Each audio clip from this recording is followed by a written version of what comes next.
Всем привет! Вы на канале Готовим с Оксаной Пашко. Сегодня приготовим быстрый заливной пирог со шпинатом. Он отлично подходит как дополнение к супу или борщу, а также он очень вкусный с чаем.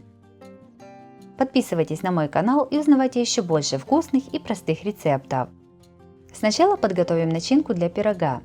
Нарезаем 100 грамм зеленого лука. Также нарезаем 300 грамм свежего шпината. 4 вареных яйца нарезаем кубиками. На разогретую сковороду кладем небольшой кусочек сливочного масла. Сюда же выкладываем нарезанный шпинат и зеленый лук. Все готовим на небольшом огне до уменьшения зеленой массы в объеме.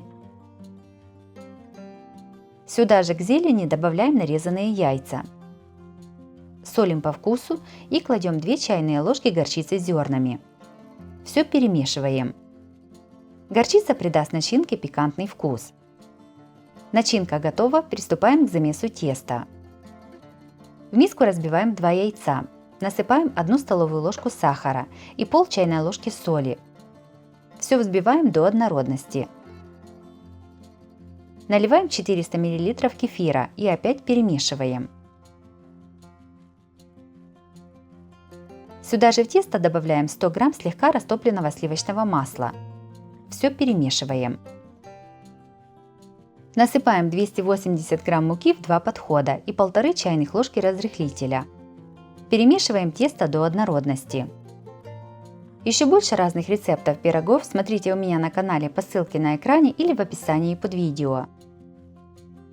Форму для выпечки смазываем сливочным маслом. Посыпаем мукой, лишнюю муку высыпаем. Размер моей формы 18 на 25 сантиметров.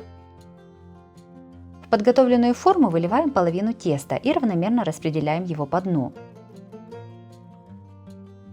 Выкладываем начинку со шпинатом. Начинку можете приготовить и по своему вкусу, например, с зеленым луком и вареными яйцами. На начинку выливаем вторую половину теста. Все аккуратно разравниваем по начинке. Сверху пирог посыпаем кунжутными семечками. Все ставим в духовку, разогретую до 180 градусов. Запекаем приблизительно 40-45 минут. Готовому пирогу даем немного остыть и подаем на стол. Пирог со шпинатом получился очень вкусным и сытным. Он отлично подходит к первому блюду вместо хлеба. Также такой пирог можно подавать к чаю. Если вам понравился рецепт пирога, то обязательно ставьте лайк и пишите комментарии. Подписывайтесь на мой канал, чтобы не пропустить новые видео, они выходят каждый день. С вами была Оксана Пашко. Готовьте вкусно, готовьте с удовольствием.